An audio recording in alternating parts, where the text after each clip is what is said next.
Coming up, the rise of the Tide Light Rail. The city takes another step towards the revitalization of Ward's Corner, and 3 Norfolk historical treasures have a chance at a place of honor in Virginia's collections. These and 12 other stories from Bayview to Berkeley up next on Norfolk News Now.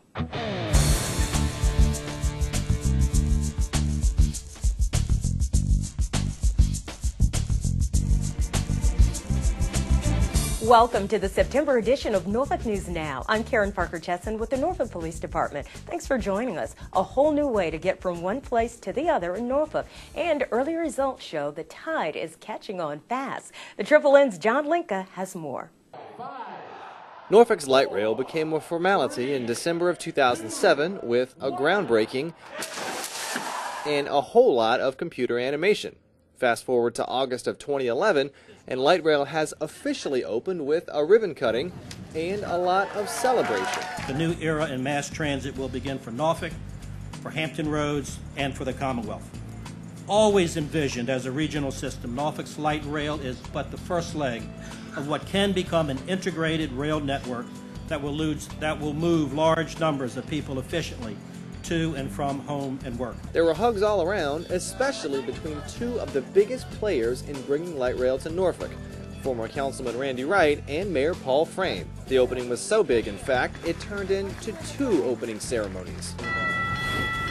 Hundreds of people were ready for the O Dark 100 Express on the morning of August 19, 2011 at the Newtown Road Station. The 5:55 a.m. inaugural ride on the Tide Light Rail was packed for its first trip into downtown Norfolk. Today is proof that transit, the light rail or alternative modes of transportation are truly needed in Hampton Roads, and this is the first step, and a great step. It's going to be a good thing for our business. We have our business right off Curlew Drive. A lot of our customers work downtown Norfolk, and it's going to work out well for us.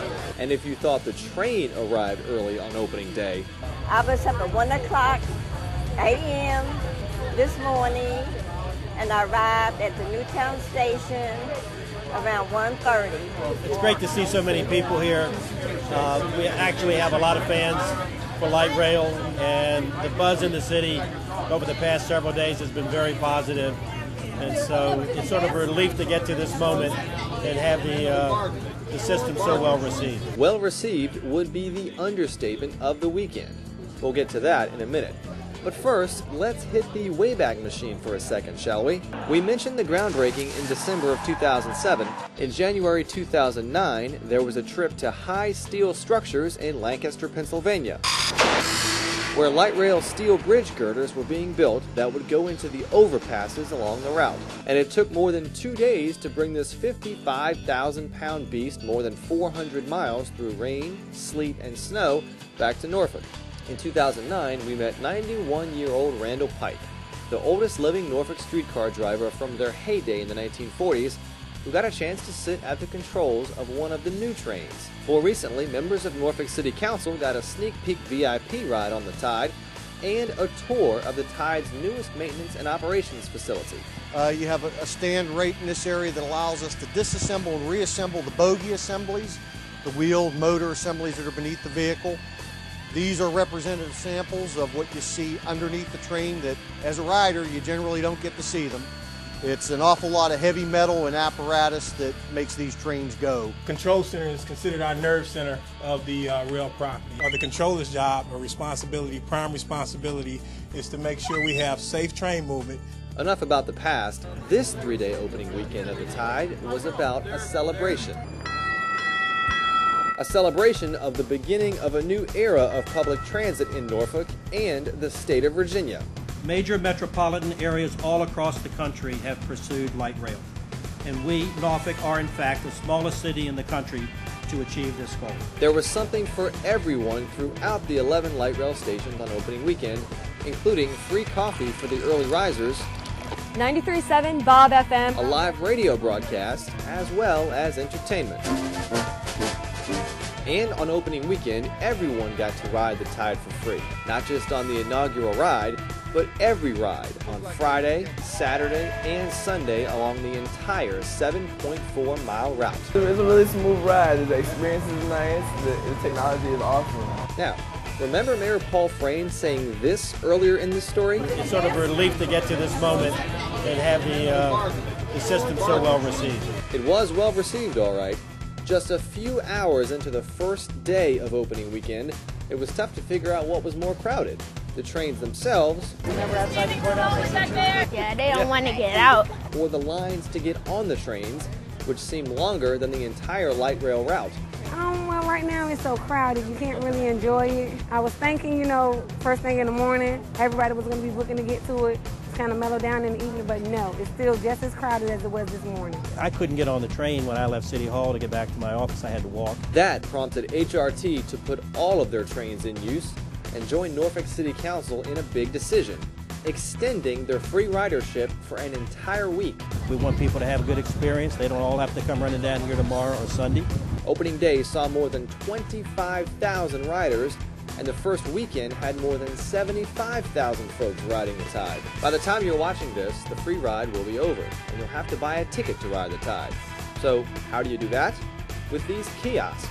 Fare costs are $1.50 per trip, and you can also buy a variety of Go Passes that are good for anywhere from 1 day to 30 days at a time. No matter what type of ticket you buy, you'll be much happier sitting in the Tide than sitting in traffic like this, watching the Tide go by. Powered by an overhead electrical system, Norfolk's light rail is the green way to get around Norfolk. The best thing about it is you're riding with others, and you are avoiding the use of fossil fuels. Gasoline is a fossil fuel, and by burning that in your car, those pollutants end up going into the atmosphere and end up creating problems for our environment. Each of these 9 light rail vehicles is just over 93 feet long, just under 100,000 pounds, and can travel up to 55 miles per hour. Being that big and fast, these light rail trains are nothing to play with. Very important that people pay attention to the signals, pay attention to their driving, their walking, and remember that trains will be running on a regular schedule. They seat a total of 68 and can carry up to 180 passengers. There are even 4 wheelchair spaces and 4 bike racks on each train. Whether you're sitting or standing, you will have some great views of Norfolk. But perhaps the best view of all, seeing Norfolk lead the way when it comes to public transit in Virginia. The biggest thanks goes to the citizens of Norfolk. In spite of cost overruns, delays in a starting date, and unflattering articles by the Virginian pilot, you stuck with us. Our citizens never lost confidence. They never turned their backs on us. And a hearty thanks goes out to the citizens of Norfolk. The citizens of Norfolk, and in fact all of Hampton Roads, have embraced light rail. We've had riders from the peninsula, we've had lots of riders from Virginia Beach and Chesapeake. They're from all over the region, and the response has been very, very favorable. We're on to something very big here. Thank you for riding the Tide. We hope you enjoy your trip. For Norfolk News Now, I'm John Linka. For more specific information on the Tide, including route times and fare costs, just log on to norfolk.gov. Nearly 5,000 Norfolk seniors got almost $7 million in real estate tax relief last year thanks to a City Council-approved cap. The cap is intended to provide financial relief for older Norfolk citizens who are frequently struggling with the challenges of a fixed income. The program is administered by the Office of the Commissioner of the Revenue. During March, April, and May of each year, tax relief teams set up shop in 4 satellite offices throughout the city to help seniors fill out the necessary paperwork. Team members say seniors frequently tell them the money they save through tax relief makes the difference between buying groceries and paying the electric bill. To find out more about real estate tax relief for senior citizens, call 664-7880. The city and the Salvation Army are taking the next steps toward making the Ray and Joan Kroc Community Center a reality. The 80,000 square foot center will be built in the Broad Creek section of the city. Broad Creek was selected because it is home to a racially and economically diverse community of residents. The community center will be designed and constructed by the Salvation Army, who is tasked with creating centers in more than 24 communities across the country. The Salvation Army is committed to creating a first-class gateway and spiritual center, producing tangible outcomes that will transform youth, families, and neighborhoods in Hampton Roads through educational, creative arts, and recreational activities. It will sit at the corner of Valentine Boulevard and Princess Anne Road. Plans include a pool and water park, exercise rooms, elevated indoor running track, auditorium, performing arts center, meeting rooms, and rooms for childhood programs. The Salvation Army requires $28 million in private contributions, which it will match to set up an endowment to run the center once it is built. The Salvation Army will spend approximately $28 million on construction. Now that fundraising is nearly complete, the next step involves the city attorney and Salvation Army finalizing all necessary legal documents and related closings for the sale of land by the city to the Salvation Army. In a continuing effort to build and improve neighborhoods for future generations, members of Norfolk City Council have teamed up with the Ward's Corner Task Force to purchase properties within the Denby Park neighborhood. The city has acquired a total of 68 apartment units throughout 7 buildings in the Texas Street section of Denby Park at a total price of just over $2.7 million. This is, in fact, a significant step forward, as I said, for all of Ward's Corner. Everybody here, all of my council members, have worked very hard on this issue. The monies that we are spending on the acquisition have been appropriated over a couple of budgets. Our goal in the future is actually to buy more of these apartments and do more good here in Ward's Corner. The buildings are on San Antonio Boulevard. 16 of the units are currently occupied, but work is underway to provide tenants with equal or better apartments within properties of the current landowners. The Ward's Corner is in the middle of our city, and it affects all of us, and all of us touch, 5 council people touch this area. So this is a major step. It cannot stop just on the acquisition of these units. We have the commercial area to deal with and the continued effort to bring the commercial area back to what it was, and this is the absolute first step to make it happen. All of the current leases expire no later than July 2012. As the units become available, an environmental study will be conducted. The buildings will be secured and then demolished, with the land being left vacant for now to reduce neighborhood density. We are committed as a city and as council members to listening to the citizens of Denby Park and Ward's Corner, and I believe that this action is the first of many steps to revitalize the Denby Park and Ward's Corner area and make it part of what makes Norfolk a wonderful city to live, work, and play. The Division of Transportation has taken steps to make things a little safer for motorists on Tidewater Drive and Granby Street. Workers have created a so-called safe zone. The zone is a small access lane created by narrowing and restriping the approaching lanes on Granby Street. The adjustment provides safer access for vehicles entering from Tidewater Drive. The change was made at the request of a citizen, hoping to calm traffic in the busy corridor. Motorists have already noticed the difference in the new configuration and have expressed their thanks to Public Works for the improved access and visibility. City inspectors routinely evaluate Norfolk's bridges against National Bridge Inspection Standards. The Virginia Beach Boulevard Bridge was recently checked and found to have some minor deterioration. To address the problem, crews repaired minor cracks on the surface of the bridge with asphalt. The bridge's superstructure, the supports below the driving surface, and the substructures, the foundation and support posts were all deemed sound. The Department of Health's free car seat and booster seat program has moved to a new home. The popular program is now at the Norfolk Public Health Center at 830 Southampton Avenue. That's near the intersection of Brambleton and Colley. There is some free parking available right in front of the building. Additional parking is available in the Fort Norfolk garage. That first hour is free. Pregnant women and seniors applying for a free child safety seat who park in the garage are also eligible for free golf cart shuttle service to and from the Public Health Center. When we come back, Norfolk's run for museum artifact history. Plus, no need to fear the library during fine free days, and we'll tell you what had folks buzzing at the Botanical Garden. My name's Brandon. I'm 9 years old, being alcoholic. Hi, Brandon. I'll start drinking with the older kids. And whatever they do, I'll do. Kids who drink before age 15 are 5 times more likely to have alcohol problems when they're adults. So start talking before they start drinking. I know I'll start with alcohol.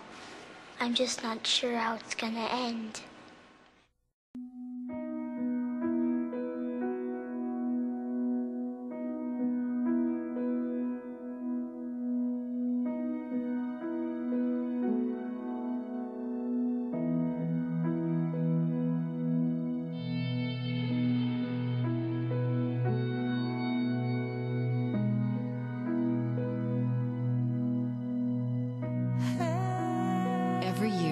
mothers lose their babies to gun crimes.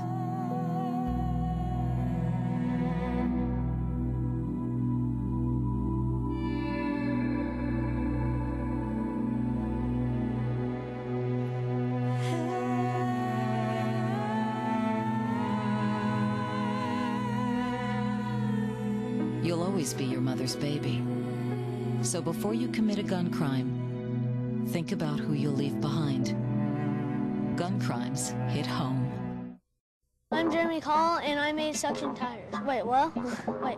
I used a rivet gun to connect the suction cups, and then I just connected it to the tire. I got the idea from an octopus because of the suction cups, and I don't know. Anything's possible. Keep thinking. Get started on your invention at inventnow.org. Welcome back to the Triple N. 22 new recruits are hitting the books and the gym, working toward a goal of becoming deputies in the Norfolk Sheriff's Department. 17 men and 5 women are part of the 47th Basic Training Academy. They'll train for 3 months in everything from corrections policy to weapons. Recruits who successfully complete the rigorous program will graduate from Academy on November 10th. If you've been hiding from the Norfolk Public Library because you have overdue items or a missing card, September is your lucky month. In honor of National Library Card Sign-Up Month, the Norfolk Public Library is extending amnesty to the more forgetful among us. For 2 weeks, September 16th through the 30th, patrons can return overdue books and other materials without fear of fines. You can also come by and replace a lost library card without any fee as well. And with all that money you save on fines, you can help out your neighbors. NPL is hosting a food drive to benefit the Food Bank of Southeastern Virginia to coincide with Fine-Free Days. You can drop off non-perishable food items at any NPL location between the 16th and the 30th. For more information about Fine-Free Days or the food drive, call 664-7328, extension 352.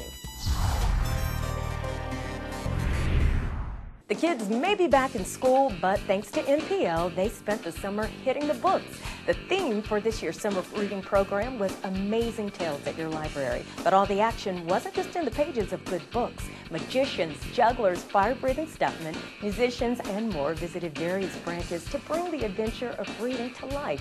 Participants earned prizes as an incentive for participating in the program, and one grand prize winner won a Nook Color e-reader for participating. The reading fun wasn't limited to the kids, though. Adults participated in their own version of the program by submitting more than 800 reviews for books they read over the summer. 6 winners of weekly drawings won prizes from book lights to DVDs.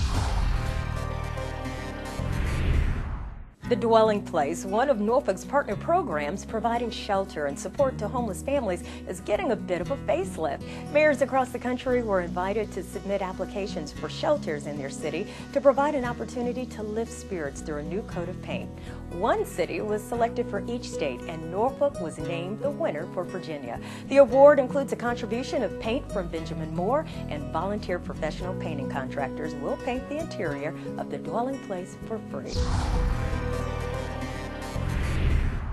The city of Norfolk has 3 entries competing to be named among Virginia's top 10 artifacts. The goal of Virginia's top 10 is to raise public awareness about care of collections throughout Virginia, D.C., and beyond. The contest is coordinated by the Virginia Collections Institute, a statewide collaboration aimed at ensuring the ongoing safety and stewardship of collections held by Virginia's museums, archives, and libraries. The USS Wisconsin at Nauticus, the Moses Ezekiel Statue Collection at the Norfolk Botanical Garden, and an 1843 copy of the Declaration of Independence from the Norfolk Historical Society have all been nominated. We apparently have had this document for probably 30 or so years. We're not really sure who gave it to us, although we know it was framed in Portsmouth because there's a little plate on the back of the picture saying where it was framed. So we've had it for a really long time. We've had it hanging out at Fort Norfolk in one of the buildings out there with exposed to the daylight and all of the things that are not really good for artifacts. And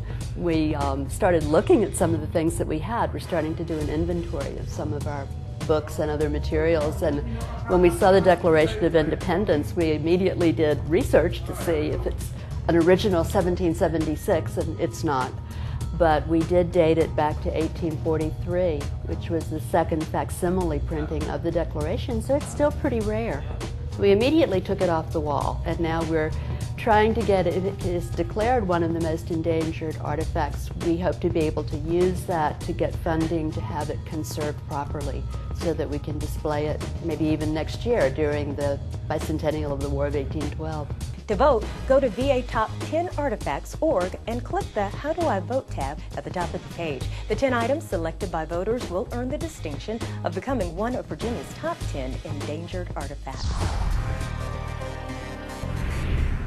The Discovery Music Series at the Addicts Theater kicks off this month with the first in a series of 10 performances. The series runs through April of next year. Among this year's blues and indie artists are the Cowboy Junkies and Ruthie Foster. Discovery Music Series ticket packages start at $95. Subscribers also get access to the Veer Magazine Libation Lounge discounts from downtown restaurants and a Discovery Series t-shirt and poster. Tickets can be purchased from Ticketmaster online at Ticketmaster.com. There was plenty of buzz at the Norfolk Botanical Garden not too long ago. NBG hosted an event to mark National Honeybee Awareness Day recently. The event featured plenty of activities for the kids, refreshments and door prizes, and of course, honey and bee vendors. Visitors also got an up-close look inside a real beehive. The event was hosted in partnership with the Beekeepers Guild of Southeast Virginia. Light is fading earlier in the evening this time of year, so it's a great time to look for indoor activities to fill your time. Good Times is the place to go to find all there is to do in Norfolk this fall. From swimming classes to firing up the pottery kiln, there are events and activities sure to suit any and all levels of ability. You can check out a complete listing of recreation opportunities in the fall edition of Good Times magazine. You can download it from the city's website at norfolk.gov/goodtimes. The magazine has all the details on locations, times, and associated fees. Well, that wraps up the September edition of Norfolk News Now on the Triple N. Thanks for watching Norfolk's Neighborhood Network for all things Norfolk. I'm Karen Parker Chesson with the Norfolk Police Department. Take care of yourself and your city and celebrate life daily.